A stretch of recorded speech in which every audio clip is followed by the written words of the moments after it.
Hello, everyone. My guest today is Gagandeep Josan. He's a corporate warrior. He survived for 17 years, did product management for Nokia, Inferna, and Amazon before turning into an entrepreneur in 2015. He pivoted his company, Nittiolearn, from edtech to corporate learning at the end of 2016. And he's convinced that just like CRMs, no one learning tool can fit an entire part of an organization. Gagandeep, you ready to take us to the top? Sure, let's go ahead. Okay, so Nittiolearn.com, Nittio is the website, and it sounds like you're a learning management system for inside corporations. Is that accurate? Yes, it's an LMS, but it is focused on providing learning to the distributed workforce in companies. So, your field force, which could be technicians, which could be delivery people, logistics, operations, or your frontline salespeople in retail stores. The problem I've seen in this space with other LMS tools is the head of HR will purchase it, but they can't get the actual people on the ground. They can't get the employees to consume the content, and then they churn. How do you solve that? So, absolutely, we faced the same problem when we started off and when I pivoted the company. So, what we have figured is that it's the head of operations who faces a challenge and is looking for training as a solution to his challenge. That's when it fits really, really well. So we work actually more closely with the ops team and in with the training teams which are directly under ops. So sometimes the learning and development teams also, but it does fit in better when the training team actually is is reporting to the operations heads. So who's usually the person actually paying you at the company? Is the COO? Most of the time, it's the operations head or the COO. Some of the times, the training budget does roll up into HR. Yes. Saying, okay, now that we understand the product, give us more backstory here. When did you launch? So this version of the product, 2016 end is when we launched it for the corporates. Yes. And when was the first version launched? Okay, so the first version was an edtech version of the same product which we were trying to sell to schools, which Tough was sale. basically, oh, it was a hard, tough sale, and we couldn't make much money out of it. Realized that, took some time, and just pivoted. Took the same technology and took it to another market. But when did you launch that first company? That actually was launched in 2013 by my wife and my friend. And when I jumped in 2015 into the same company, and then within a year decided that that's not the way to go.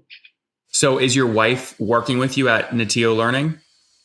No, she left Nittiolearn 2 years back and went back to her corporate career. Both of us being in the startup just stopped making sense at that point of time. But you're still married and in love, right? Absolutely. That's good. That's good. Okay, so 2016 was the pivot. Help me understand your pricing model today. What's the average customer paying you per month? So we have focused on India right now, and our average customer is paying on a per user active user basis comes to around $2 to $3 a month. And on average, how big is a team signing up? How many users do they sign up with? So this could be something like 1,000 to 2,000 users. We do have corporates with even more than 10,000 users who are on the platform. Okay, so is it a fair statement to say that your average customer has 1,000 users and they pay $2 per user, so they're paid $2,000 per month on average? Yes, that would be fair. I mean, if I calculate my average contract value itself comes to around $1,500 annually. So that would be less than that, but that's also some historical pricing which has gone to older customers. I see. Got it. So you have sorry, when you say $2 per seat, that's annually, not monthly. No, it is monthly. It is monthly. Okay, so you have people paying as little as $110. I'm really sorry. Did I say 1,500? It actually it's not $1,500 dollars. My rupee to dollar conversion went for a toss. Our annual contract value is actually $16,000. 60 or 16? 16. Okay, 16,000. Yes, dollars. I see. Okay. Yeah. So you have customers paying as little as 1,400 per month, all the way up to 2 or 3,000 per month. Yes, yes. And a few who pay more. Yes. I see. I see. When you add up all of the paid users on your platform, how many total? We have a little in excess of 100,000 users. Across how many companies? Right now, 15. 15. Okay. So yeah, this really is an enterprise sale. Are you doing most of the sales? Oh, yes. I was a one-man sales and marketing team till about 6 months back when I hired my first two salespeople. Founders never know when to make their first sales hire. Matt Bells at Yesware says the founder has to sell $1 million in ARR first, and then they can hire a salesperson. Did you follow the same advice? We haven't reached $1 million yet, but yes, I, I don't think I didn't find it possible to scale further with just me selling.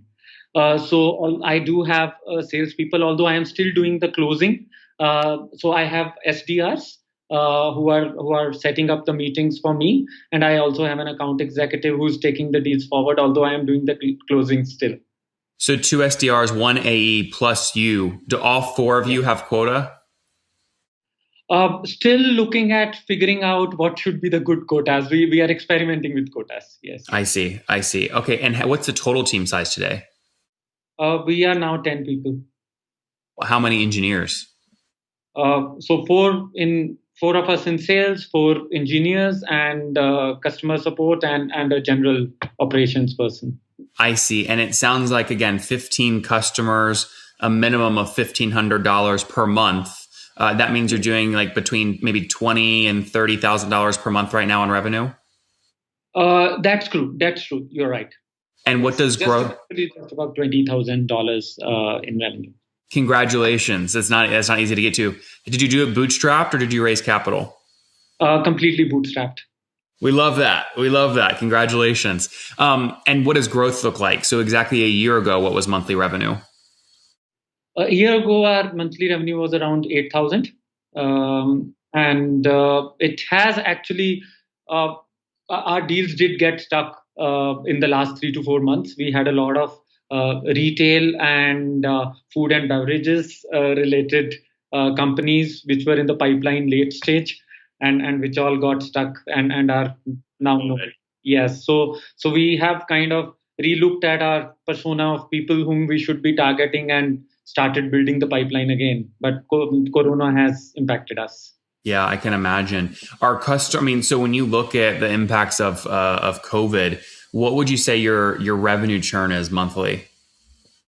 Okay, so we have been lucky enough that our revenue churn, actually we were able to maintain it at zero, and that's because we were able to expand non-retail and non-food and beverage customers. So our existing customer revenue expanded over the last 3 months. By how much? That helped.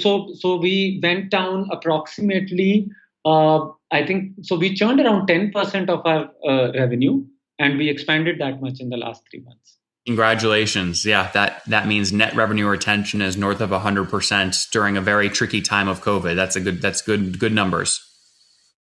Thanks. Well, back me into how you're getting new customers today. What's that process look like? I've always been doing outbound sales and haven't really built the inbound engine yet.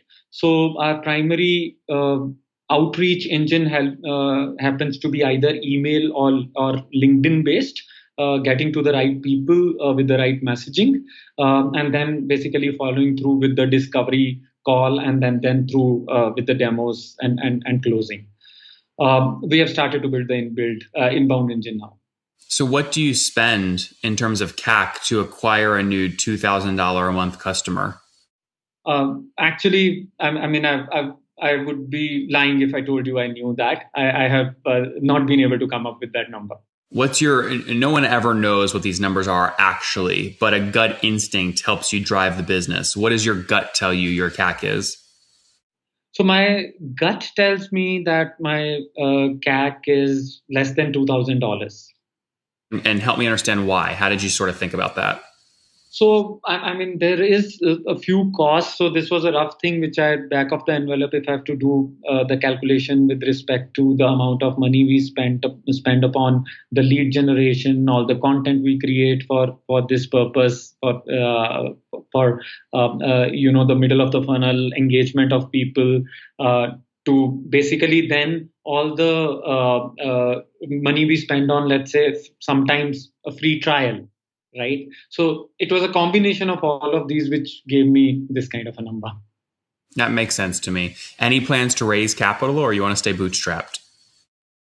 No plans to raise capital right now. So we do think we are reasonably placed. Money is not the bottleneck right now. Gagandeep, let's wrap up with the famous five. Number one, what's your favorite business book? I would say Play Bigger, because I read that recently. Number two, good answer. You're honest. Number two, is there a CEO you're following or studying? Oh, I'm quite fascinated by how Austin is building the Lambda school these days. So I'm closely following that. Yep. I love Austin, love what he's building. Number three, what's your favorite online tool for building your company? I've been using Asana quite a bit with my team and quite on it, actually, loving it. Number four, how many hours of sleep do you get every night?